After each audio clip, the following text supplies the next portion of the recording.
우리 하나님 말씀 보시겠습니다. 마태복음 7장 7절에서부터 12절까지의 말씀입니다. 마태복음 7장 7절에서 12절까지의 말씀 제가 봉독하겠습니다. 구하라 그리하면 너희에게 주실 것이요 찾으라 그리하면 찾아낼 것이요 문을 두드리라 그리하면 너희에게 열릴 것이니 구하는 이마다 받을 것이요 찾는 이는 찾아낼 것이요 두드리는 이에게는 열릴 것이니라. 너희 중에 누가 아들이 떡을 달라 하는데 돌을 주며 생선을 달라 하는데 뱀을 줄 사람이 있겠느냐? 너희가 악한 자라도 좋은 것으로 자식에게 줄 줄 알거든 하물며 하늘에 계신 너희 아버지께서 구하는 자에게 좋은 것으로 주시지 않겠느냐? 그러므로 무엇이든지 남에게 대접을 받고자 하는 대로 너희도 남을 대접하라. 이것이 율법이요 선지자니라. 아멘. 가끔 교회에서는 하느님이 맞는 것인지 아니면 하나님이 맞는 것인지 그런 것 때문에 이제 토론할 때가 있습니다. 애국가에는 하나님이 아니고 하느님이 사용이 되어지고 또 국어에서도 신을 나타내는 말로 하느님이 표준적으로 사용되고 있습니다. 한국 기독교 이제 초기에도 모든 그러한 문서에 있어서 또 성경 번역에 있어서는 모든 종파가 다 함께 하느님을 사용하였습니다. God in heaven이라고 할 때에 그것을 한자로 하게 되면 천주죠, 천주. 그래서 천주교 이렇게 이야기하는 건데 천주를 다시 우리는 말로 바꾸면 하늘에 있는 님, 하느님이 되는 것이죠. 1880년 초반에 이루어진 성경 번역에는 거의 대부분 다 하느님이 사용이 되었고 연세대학교를 세우신 미국 선교사였던 언더우드 선교사님도 자신의 글을 쓸 때에 항상 무엇을 사용할까? 천주, 하나님 이렇게 하다가 하느님을 사용했던 것을 볼 수 있습니다. 1883년에 번역된 요한복음 거기서 처음으로 하나님이라는 그러한 단어가 사용이 되게 되는데 우리가 흔히 생각하는 것처럼 하나님이 하나 플러스 님이 사실은 아니고 이제 하늘이라는 단어의 서북 지방 방언, 그러니까 평안도 방언이죠. 평안도 방언이 한날이죠, 한날. 그래서 한날 플러스 님. 그래서 한날님이 아니라 그냥 하나님 이렇게 되는 것이죠. 그러니까 사실은 똑같은 겁니다. 우리가 그래서 하느님, 하나님 둘 중에 아무거나 사용해도 다 맞다 이렇게 이야기할 수 있죠. 재밌는 것은 특별히 이제 처음에 기독교도 다 천주를 사용하다가 캐톨릭에서 천주교에서 그 기독교 개신교 사람들을 공격할 때에 너희는 왜 천주라 그러냐 그래가지고 공격해서 하느님으로 썼다고 이제 그러한 일화도 있기도 합니다. 그럼에도 불구하고 대부분의 우리 이제 기독교 교회들은 다 하나님을 사용을 하죠. 목사님에 따라서는 괜히 하나님 그랬다고 혼나는 경우도 있습니다. 왜 하나님을 주로 사용을 하느냐라고 이야기할 때에 원칙적으로 제가 말씀드린 것처럼 기원적으로 따지면 그것도 역시 하느님에서 나온 하나님이지만 우리가 하나님이라고 이야기할 때는 이 세상 가운데 유일하고 참되신 그 하나님은 한 분이라는 의미로 우리 기독교에서는 하나님을 사용하게 되고 또 우리 교회 역시 하나님을 사용하고 있는 것을 하나님을 사용하게 됩니다. 사실 하느님이란 단어는 기독교가 우리나라로 들어오기 전부터 사용하던 것이죠. 그렇죠? 천도교나 또는 불교에서도 하느님이 있었고 민간 종교에 있어서도 하느님은 있는 것이죠. 그런 것과 분명하게 우리가 믿는 하나님은 다르다는 것을 구분하기 위해서 하나님을 사용합니다. 이런 일이 우리에게만 있는 것은 아니죠. 그렇죠? 인간이 타락한 이후에 수많은 우상들을 만들어 놓고 또 그렇기 때문에 지금 전 세계에 수많은 신들이 있는데 영어 표현에 있어서도 그 수많은 신들은 소문자 G를 써서 God이라고 이야기하죠. 그것에 비해서 기독교가 받아들이는 하나님은 대문자 G로 해서 God이지 똑같지만 표기할 때에는 스몰 G와 또는 캐피탈 G, 큰 G, 작은 G, G가 아니고 G. 제 발음이 좀 나빠서 죄송합니다. 여하튼간에 그렇게 구분하여서 사용한다. 분명하게 구분하여서 사용하는 것을 볼 수가 있습니다. 우리의 신앙 고백이라고 할 때에 이 신앙 고백은 참되고 유일하신 하나님, 성부 하나님으로부터 시작이 됩니다. 우리의 믿음이 바로 이 하나님에 대한 확신이기 때문에 그렇습니다. 반대로 말을 하면 우리가 믿음이 없다라고 이야기할 때 그 믿음이 없다는 것은 사실 우리가 아는 하나님에 대한 확신이 없다는 이야기이기도 합니다. A.W. 토저는 인간이 가지고 있는 죄악은 인간이 하나님에 대한 확신을 잃음으로써 시작되어졌다, 비롯되었다라고 말을 합니다.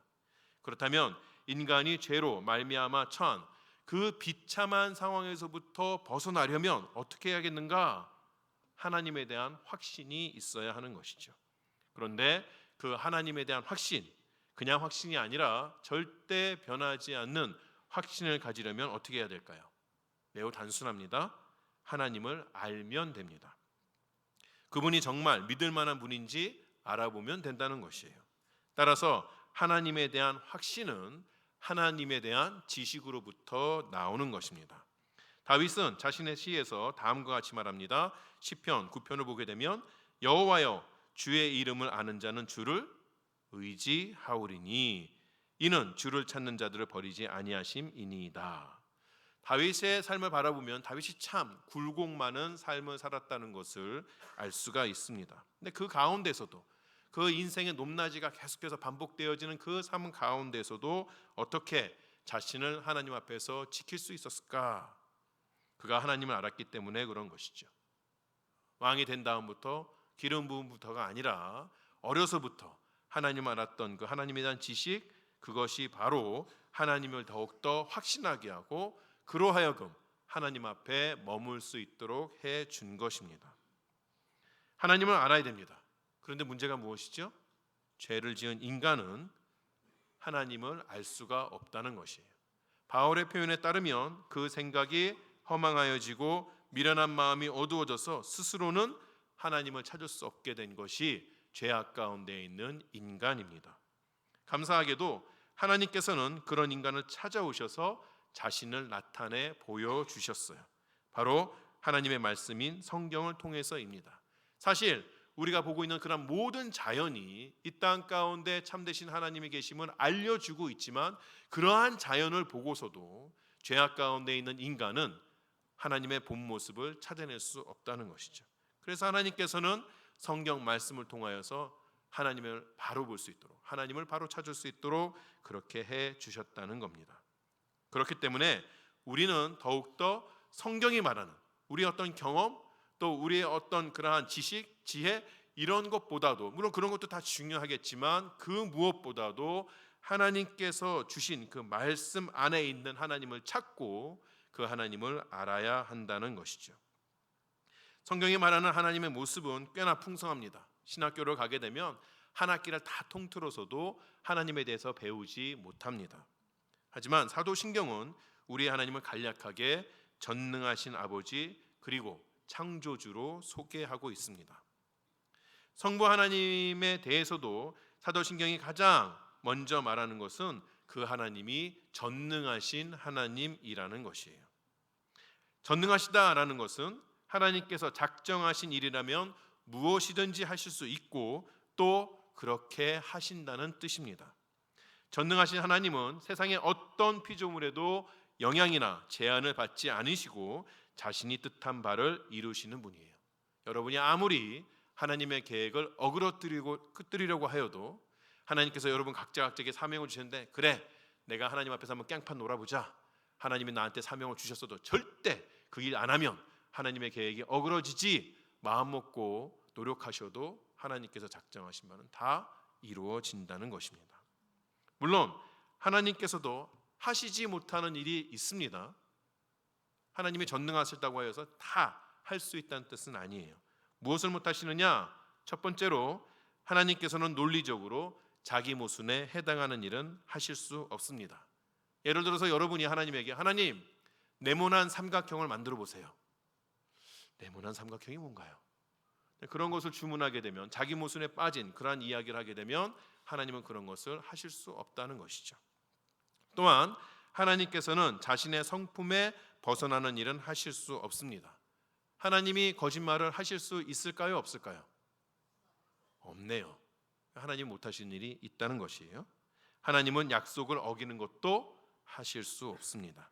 거룩하지 않을 수도 없습니다.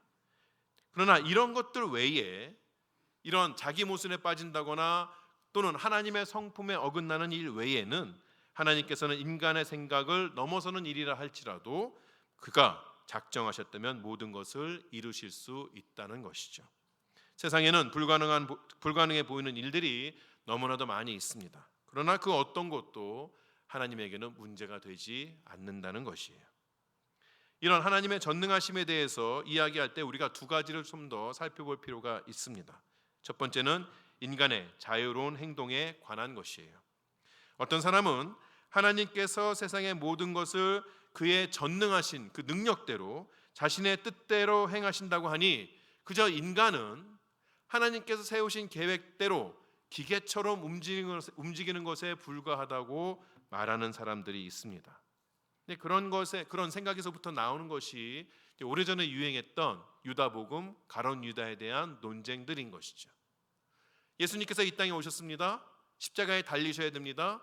그럼 누군가는 예수님을 십자가에 못 박아야 되고 또 그것을 위해서 누군가는 예수님을 팔아야 되는데 가룟 유다가 정말 자기는 예수님 팔고 싶지 않았는데 하나님께서 뜻하셔서 자기는 정말 원하지 않았지만 어쩔 수 없이 팔았으니 가룟 유다는 나쁜 놈이 아니고 불쌍한 사람이다 라고 이야기하는 그러한 기독교의 한 분파가 있는 것이죠. 하지만 하나님께서는 사람들을 강제하지 않으시고도 자신의 뜻을 이룰 수 있습니다. 그래서 전능하시다는 거예요. 우리는 그렇게 할 수 없죠. 우리는 사람들을 설득하다 못해 강제해야만 우리의 뜻을 이룰 수 있을 때가 많이 있습니다만 그러나 하나님은 누구도 기계적으로 밀어붙이지 않고 강제하지 않고서도 그분의 뜻을 이룰 수가 있다는 것이에요. 그렇기 때문에 가룟 유다는 자신의 악함 때문에 예수님을 판 것이지 하나님께서 억지로 그를 그렇게 만든 것이 아니라는 것이죠. 성경 어디에서도 하나님께서 누구를 강제로 무엇인가를 하게 하셔서 그 뜻을 이루는 것이 없다는 것입니다. 또한 하나님께서 강제하지 않고도 자신의 뜻을 이룰 수 있다는 것은 우리가 어떤 논리적인 개념이 아니라 경험적으로도 알 수 있다는 것이에요. 여러분의 아침에 치카치카를 하실 때에 오늘 아침 예배 나오려고 이를 닦으실 때에 정말 귀찮고 힘이 없고 그래서 이를 안 닦고 싶은데 하나님께서 너 나한테 예배 나오려면 이 닦아야지 그래서 내 발이 저절로 움직여서 내 팔이 그냥 기계적으로 그렇게 이를 닦으신 분이 계신가요? 없다는 것이에요. 사실 우리 인생을 살펴보면 하나님께서 우리 가운데 하나님께서 나를 그렇게 만드셨다. 하나님께서 나로 하여금 그러한 일을 행하게 하셨다는 믿음의 고백은 있지만 그것이 하나님께서 억지로 나에게 기계적으로 시켰다는 그런 의미는 아니라는 것이죠. 그렇죠? 하나님은 우리가 가지고 있는 선택을 존중하시고 또 그것을 내버려 두시기도 하는 것이죠. 그러나 그러한 모든 것들을 통하여서도 하나님의 선하심을 이룰 수 있는 것, 그것이 바로 하나님의 전능하심이라는 것입니다. 그렇기 때문에 우리는 우리의 모든 행동에 대해 책임을 져야 하는 것이에요. 어느 누구도 우리의 어떤 한 일에 대해서 어느 누구에게도 또는 하나님에게도 내가 억지로 했다, 어쩔 수 없이 했다 그렇게 말하는 것이 아니라 내가 한 행동에 대해 그 선악에 대해서는 도덕적으로 반드시 책임을 져야 한다는 것입니다. 하나님의 전능하심에 대한 두 번째 생각은 악에 관한 것이에요. 사람들은 이 세상에 악이 여전히 존재하고 있는데 신이 존재한다, 선한 하나님이 존재한다고 하면서도 여전히 악이 존재하는 것을 가리켜서 하나님이 선하지 않거나 또는 하나님께서 능력이 없기 때문에 여전히 우리 주위에 이 땅 가운데 악함이 존재한다고 이야기합니다. 우리도 가끔 그런 생각이 들 때가 있지 않습니까? 하나님 왜 저 인간 데려가지 아니하시고 내버려 두실까? 이런 생각을 할 때가 있다는 것이에요. 그런데 저는 그런 말을 들을 때마다 생각하는 게 있어요. 정말로 하나님께서 바로 이 순간에 이 세상의 모든 악한 것을 다 없애시길 바라십니까? 정말 하나님께서 그렇게 하신다면 여러분은 여러분의 생명을 보장할 수 있어요? 하나님께서 모든 악을 다 없애시고 벌하신다면 우리 인생은 어떻게 될까? 하나님은 공의의 하나님이십니다. 하나님은 의인을 선대하시며 악인을 반드시 벌하시는 분입니다. 다만 하나님께서 악인을 벌하시는 때가 바로 지금이 아닐 뿐이에요. 이 세상에 많은 사람들이 그 악함 때문에 고통을 받고 있음에도 불구하고 하나님께서 지금 당장 그 악한 자들을 다 벌하거나 없애지 않는 이유가 무엇입니까? 하나님께서는 그 악한 사람들 중에 단 한 명이라도 더 구하시길 원하시기 때문에 인내하고 계신다는 것이에요. 베드로후서 3장은 이렇게 이야기합니다. 주의 약속은 어떤 이들이 더디다고 생각하는 것 같이 더딘 것이 아니라 오직 주께서는 너희를 대하여 오래 참으사 아무도 멸망하지 아니하고 다 회개하기에 이르기를 원하시느니라. 이것이 하나님께서 지금도 악한 것과 함께 존재할 수도 없으며 참을 수 없음에도 불구하고, 참을 수 없다기보다는 그것을 견딜 수 없음에도 불구하고 여전히 인내하시는 이유라는 것이죠. 우리는 이런 하나님의 뜻을 이해하고 그 뜻이 이루어지도록 노력할 수 있어야 합니다.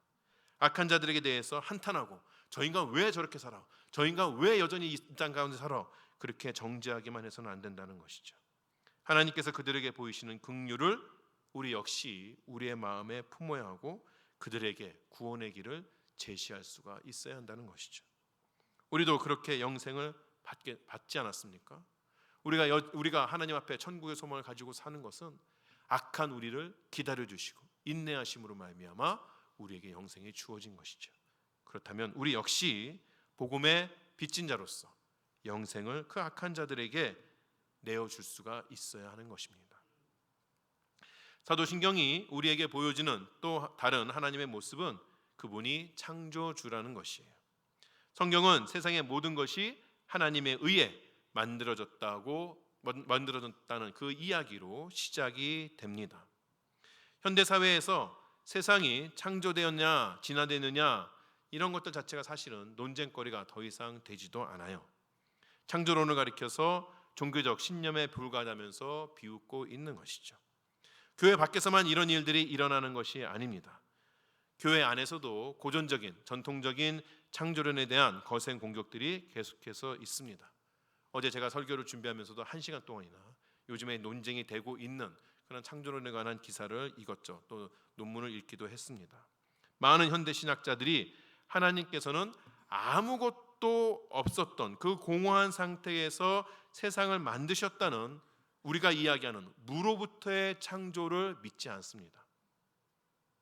이미 세상에 요소들이 존재하고 있었고 거기서부터 하나님께서 질서를 받아서 정리하셨다는 그러한 이야기를 하게끔 되는 것이에요.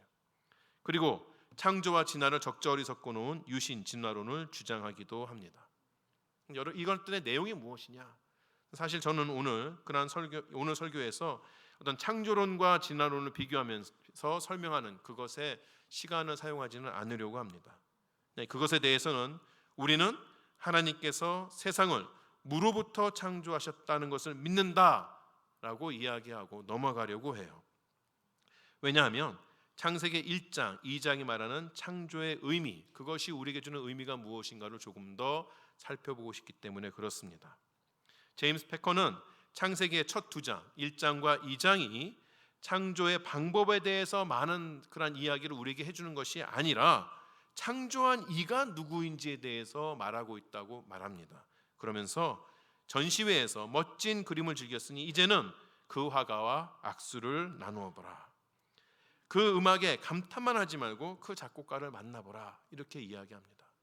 창조된 세상을 보면서 그 창조하신 하나님이 왜 그것을 창조하셨는지, 창조하시면서 우리에게 말씀하고자 하시는 무엇인지 그것을 이야기 들어보라고 하는 것이에요. 하나님께서는 창세기, 이 성경 전체의 첫 부분을 창조에 대한 이야기로 시작하시면서 우리에게 무슨 말을 해주고 싶어 하시는 것일까요? 현대 과학이 만물의 기원에 대해서 이야기할 때 가장 기초가 되는 것이 무엇입니까? 가장 기초가 되는 것은 우연입니다. 우연이 우주가 생성되었고 우연히 초기 단백질이 만들어졌으며 우연히 그로부터 생물이 발생한 것이죠. 그리고 우연히 진화를 거듭하게 되고 그렇게 해서 인간도 우연히 만들어졌습니다. 이런 시스템 안에서 인간은 그저 우연의 덩어리일 뿐이에요. 다른 어떤 물질과 다름이 없습니다. 우연히 존재한다는 것은 그 자체만을 놓고 볼 때에는 사실은 무의미하다는 이야기이기도 합니다. 성경은 이런 현대과학이 만들어낸 생각을 철저하게 반박합니다.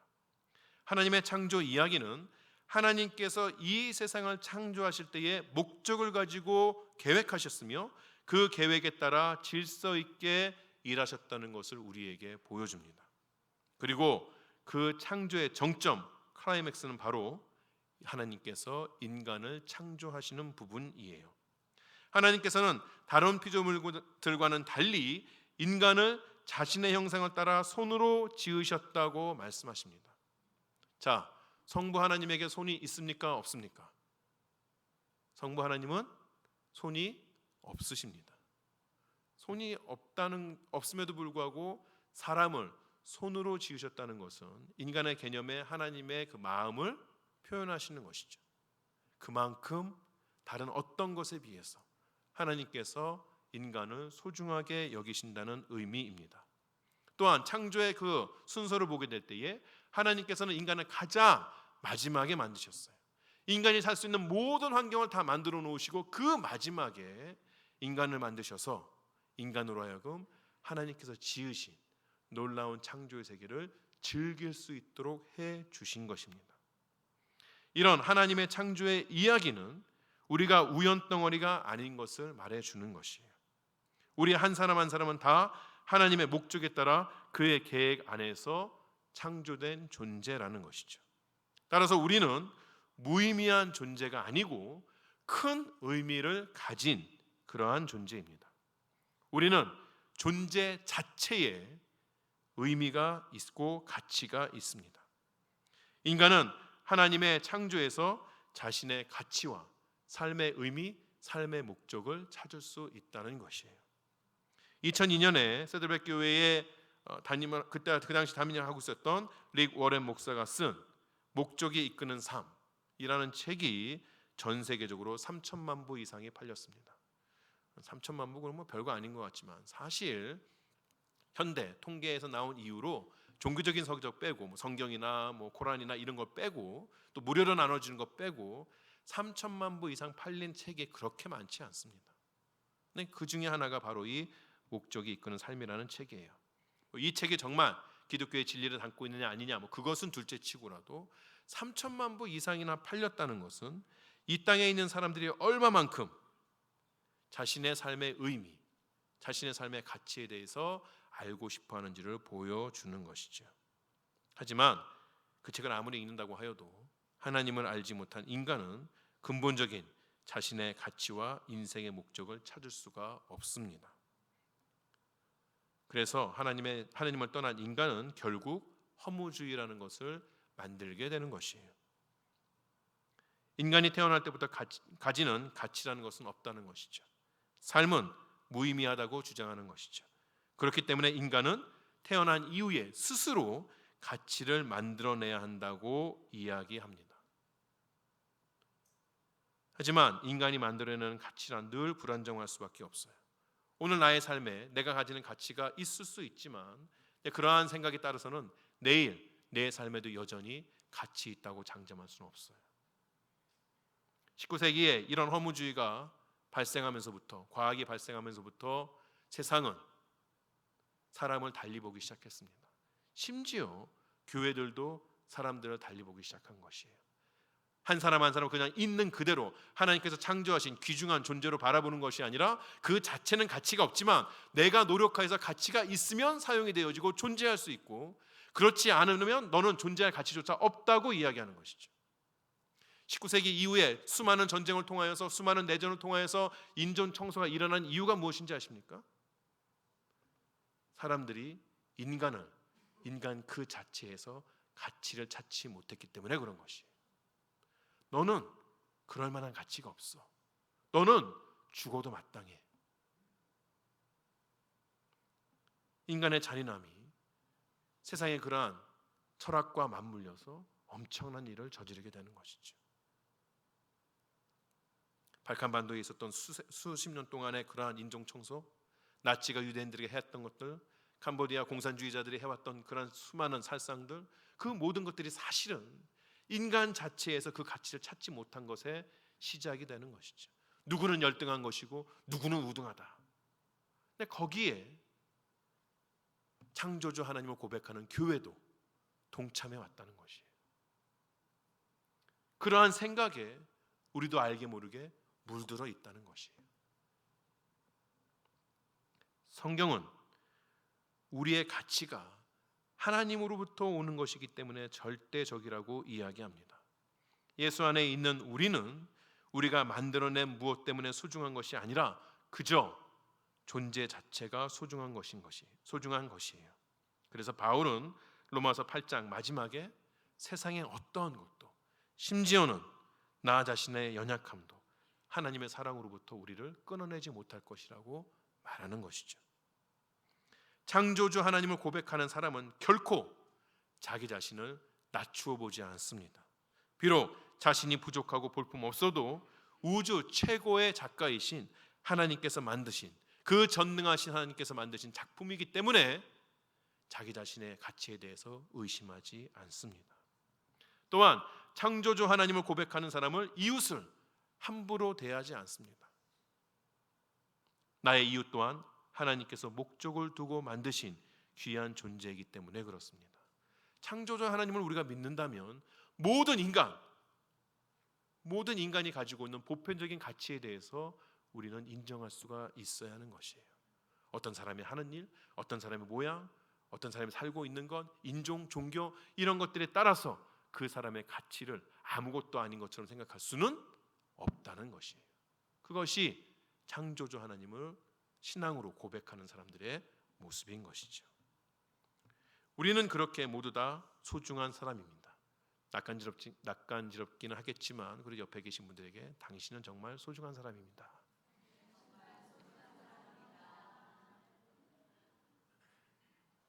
정말 저만 낯간지러운가 봐요. 다들 잘 하시네요. 우리가 그렇게 소중한 사람들입니다. 사도신경은 하나님께서 우리를 얼마나 소중하게 여기시는지를 그 하나님께서 우리의 아버지가 되어주신다는 것으로 증명합니다. 하나님께서 아버지가 되신다는 것을 우리는 좀 구분해서 살펴볼 필요가 있습니다. 먼저 성부 하나님께서는 성자 하나님의 아버지이신 것이죠. 이것은 삼위 하나님 가운데의 관계를 나타내는 것입니다.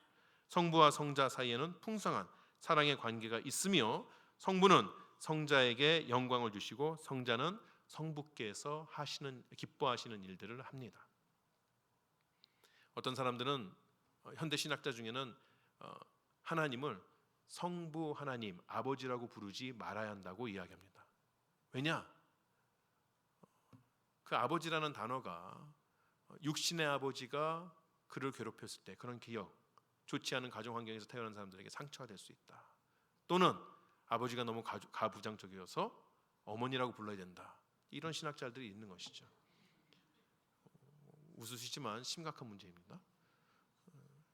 사실은 근데 성부 하나님이 성자 하나님과 그 관계를 성경 가운데서 보내주신 것은 이 땅에 있는 모든 아버지들에게 자기의 자녀를 그렇게 대하라는, 모든 부모들에게 자기의 자녀를 그렇게 대하라는 하나의 샘플로 우리에게 보여주시는 것이죠. 사랑을 나눠야 되며 자신이 가지고 있는 영광을 자녀들에게 물려줄 수가 있어야 하는 것이죠. 오늘 포인트는 그것이 아니니까 이 정도로 넘어가겠습니다. 자, 그런데 그리고 또한 이 두 번째로 성부 하나님은 모든 피조물의 아버지가 되십니다. 모든 만물이 그로 인하여서 창조되었기 때문에 그렇습니다. 우리가 주목해야 할 것은 세 번째인데, 하나님께서 모든 피조물의 아버지가 되시긴 하지만 그러나 구원의 문제에 있어서는 하나님은 모든 이들의 아버지가 아니라 성부 하나님은 죄인들을 그리스도 안에서 양자로 받아들여서 그들의 아버지가 되어 주십니다. 요한복음 1장은 다음과 같이 이야기합니다. 영접하는 자 곧 그 이름을 믿는 자들에게는 하나님의 자녀가 되는 권세를 주셨으니 이는 혈통으로나 육정으로나 사람의 뜻으로 나지 아니하고 오직 하나님께로부터 난 자들이니라. 하나님의 자녀가 되는 권세가 누구에게 주어지는 것입니까? 예수 그리스도를 영접하는 이들에게 주어지는 것입니다. 이 땅에서 하나님을 아버지로 부르는 자는 바로 그리스도를 구주로 믿고 하나님의 양자된 신자들인 것이죠. 우리 다시 한번 옆에 분들에게 말씀하실까요? 당신은 하나님의 자녀입니다. 자, 그런데 이 아버지는 우리에게 어떤 아버지이신가요? 우리 세미한 교회가 이제 새롭게 개정된 성경을 이제 바꾸었죠. 이전에 개역 한글에서 개역 개정으로 바꾸게 되면서 예배 때 사용하는 사도신경도 이전에 사용하던 것을 새롭게 번역된 걸로서 바꾸어 사용하고 있습니다. 이전에 그 번역보다 새롭게 번역된 것이 그 의미를 더 우리에게 잘 알려주기 때문에 그래요. 성부 하나님에 관해서도 그렇습니다. 우리가 이전에 있었던 번역은 전능하사 천지를 만드신 하나님 아버지로 시작이 됩니다.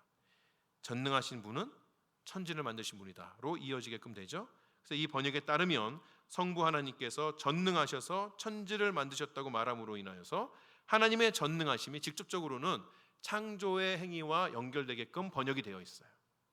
그런데 우리가 지금 사용하고 있는 이 새 번역에서는 나는 전능하신 아버지 하나님 천지의 창조주를 믿습니다. 이렇게 시작이 됩니다. 이 번역에 따르면 하나님의 전능하심은 어디에 이어집니까? 그분의 아버지 되심에 이어집니다. 이것이 사도신경이 우리에게 주는 원 뜻이에요. 전능하신 하나님은 우리와 상관없이 그저 세상을 창조하신 분이 아니라 우리의 아버지가 되셔서 우리를 위해 자신의 능력을 사용하시는 분입니다. 하나님께서 그 능력으로 우리에게 이루고자 하시는 일이 무엇일까요? 로마서 8장에서 바울은 다음과 같이 이야기합니다. 자녀이면 또한 상속자 곧 하나님의 상속자요 그리스도와 함께한 상속자니 우리가 그와 함께 영광을 받기 위하여 고난도 함께 받아야 할 것이니라. 생각하건대 현재 고난은 장차 우리에게 나타날 영광과 비교할 수 없도다. 여러분, 이 로마서 8장 13절에서 여러분 눈에 탁 들어오는 것이 무엇인가요? 이 상황에서 고난이 들어오시면 곤란합니다. 영광이 들어와요. 영광이. 고난은 잠깐입니다. 영광은 영원한 것이에요. 하나님께서는 독생자이신 그리스도 성부 하나님이 즐기는 모든 것에 양자된 우리가 동참하기를 원하십니다. 앞에서 말씀드린 것처럼 성부 하나님은 성자 하나님께 자신의 영광을 나누어 주셨는데 양자된 우리들 역시 그 성부 하나님이 나누어 주시는 영광 가운데 있기를 바라는 것이에요. 그것을 위하여서 자신의 능력을 사용하신다는 것이죠. 성부 하나님의 지혜와 능력이 만들어낸 최고의 작품은 우리를 위하여서 그리스도를 보내신 것입니다. 인간이 어떻게 구원을 받을 수 있겠는가? 인간이 어떻게 하나님의 영광 가운데 들어갈 수 있겠는가? 인간이 어떻게 지옥의 불구덩이에서 빠져나올 수 있겠는가? 세상에 많은 사람들이 생각했지만 생각할 수 없었던, 상상할 수도 없었던, 세상에 누구도 이룰 수 없었던 그 완벽한 구원의 방법을 이루기 위해서 그 전능하신 능력으로 자신의 독생자를 보내주셨다는 것이에요. 제가 오늘 설교를 준비하면서 여러 책을 읽다가 너무 이 구절이 감격이 되어서 설교 이전에 마치 예고편처럼 제 SNS에 올렸습니다. 못 보신 분들은 상관없고, 보라는 게 아닙니다. 저희 구독자를 늘려주세요 이런 게 아니에요. 이 말이 너무 저는 감격이 되었어요. 하나님의 진짜 전능은 슈퍼히어로와 같이 온갖 일을 행하는 데서 드러났다기보다 자기의 외아들까지도 우리에게 주시는 데서 드러났다. 하나님의 전능하심이 왜 우리에게 복이 되는 줄 아십니까? 여러분이 기도할 때마다 눈만 탁 뜨면 전능한 하나님께서 이걸 이루어주셨구나.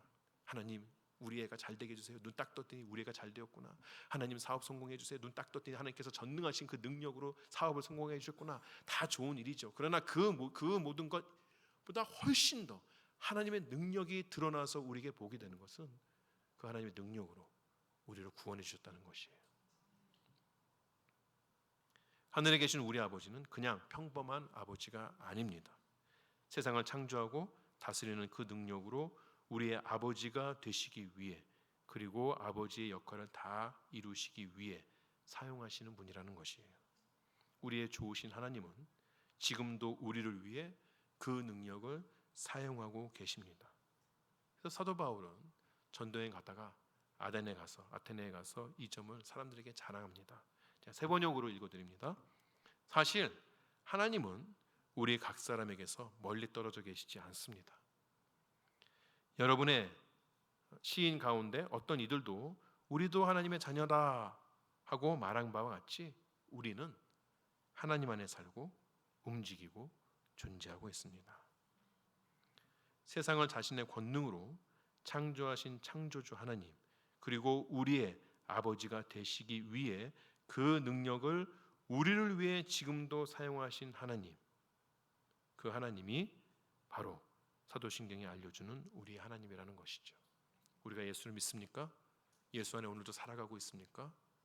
그것이 하나님께서 자신의 능력을 우리를 위해 사용하고 계시다는 가장 큰 증거인 것입니다. 그래서 예수님께서는 염려하는 자들을 꾸짖으셨어요. 그들을 가리켜서 믿음이 적은 자들이라고 부르셨습니다. 제가 오늘 설교를 시작하면서 했던 말들이 여러분 기억하시는지 모르겠어요. 믿음은 하나님에 대한 확신에서부터 나옵니다.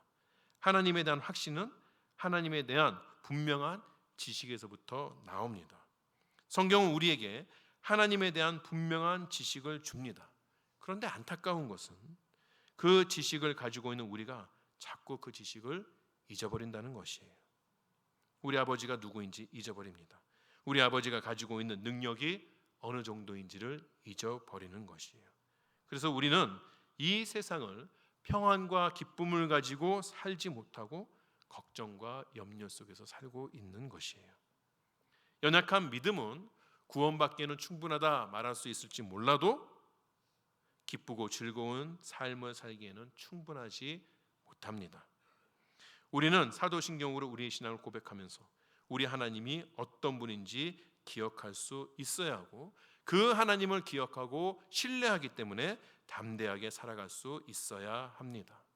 오늘 본문을 제가 마태복음 7장에 있는 말씀으로 우리가 정했는데, 그 본문에서 예수님께서 당부하시는 것이 무엇입니까? 구하고 찾고 문을 두드리라는 것이에요. 사람들이 너무나도 좋아하죠.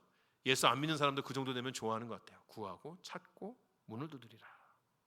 근데 사람들이 잘못 이해하는 것이죠. 구하고 찾고 문을 두드리라는 것을 마치 하나님께서 알라딘의 그 램프에 나오는 것처럼, 지니처럼 짠 하고 나타나셔서 자신의 욕망을 다 들어줄 것이라고, 그래서 구하고 찾고 문을 두드리라고 말씀하시는 거라 착각을 합니다. 아닙니다. 예수님의 말씀에 따르면 신자가 하나님께 간구하는 것은 내 욕심 가운데 있는 것이 아니라 하나님의 거룩한 것을 간구할 수 있어야 하는 것이에요. 12절에서 예수님이 말씀하신 것처럼 이웃을 섬기는 것을 구하고 찾고 간구할 수 있어야 한다는 것이죠. 나의 필요를 돌아볼 것이 아니라 하나님의 나라와 뜻, 이웃의 필요를 먼저 살펴라는 것입니다. 아니, 그래서는 이 험한 세상 가운데 어떻게 살아갈 수 있습니까? 내 것 내가 챙기자면 도대체 누가 나를 챙겨준다는 말입니까? 걱정하지 말아라. 하늘의 하나님, 전능하신 그 하나님이 너의 아버지가 아니냐. 내 필요를 너보다도 잘 알고 있으면서 너보다도 더 풍성하게 채워주시는 그 아버지가 아니냐. 예수님께서 말씀하신 것은 그런 뜻이라는 것이에요. 여러분의 아이를 열심히 공부하라고 학교에 보내놨더니 이 아이가 학교에 가서 공부를 안 하고 앉아가지고 하루 종일 머릿속에 생각하는 것이 무엇이냐. 학교 끝나면 내가 어디 가서 돈을 벌어가지고 오늘 저녁을 먹을 것이냐. 학교 끝나면 내가 어디 가서 어떤 일을 해가지고 내일 아침에 또 학교 올 수 있도록 그렇게 할 것이냐. 옷을 살 것이냐. 그렇게 생각하고 있다면 여러분은 그 아이를 보면서 야, 이놈 정말 철들었구나. 그렇게 말하시겠어요? 그렇게 말하지 않겠죠? 얘는 도대체 누굴 닮아서 이렇게 쓸데없는 생각으로, 그렇게 말하시겠죠. 그건 철든 게 아니라 쓸데없는 생각하고 있는 것입니다. 우리가 하나님께서 주어진 그 일에 집중하지 못하고 내 삶에 그 눈앞에 닥친 것만 전전긍긍하고 사는 것은 사실 내 삶을 잘 돌보는 것이 아니라 쓸데없는 걱정하고 있다는 것이에요. 예수님의 말씀은 바로 그런 뜻인 것이죠. 하나님 대신 아버지 대신 하나님을 믿을 수 있어야 합니다. 그 아버지 대신 하나님의 능력과 지혜를 확신할 수 있어야 합니다. 그분이 나의 삶을 돌보고 계시니 우리는 쓸데없는 걱정과 염려에 빠져서 살 것이 아니라 오늘 하나님께서 우리에게 맡기신 그 귀한 일들을 생각하고 애쓰고 살아갈 수가 있어야 한다는 것이죠. 그것이 하나님 앞에서 참된 믿음을 고백하는 하나님의 자녀의 모습인 것이죠. 아직도 잘 못 믿으시겠어요? 알겠는데 마음이 찜찜하다. 알겠는데 여전히 내 마음 가운데 염려와 걱정이 사라지지 않는다. 이번 한 주간 동안 하나님의 아버지 되심을 기억하고 고백하면서 그분의 인도하신 가운데 귀한 삶을 사시는 여러분 되시기를 주의 이름으로 축원합니다. 기도하시겠습니다.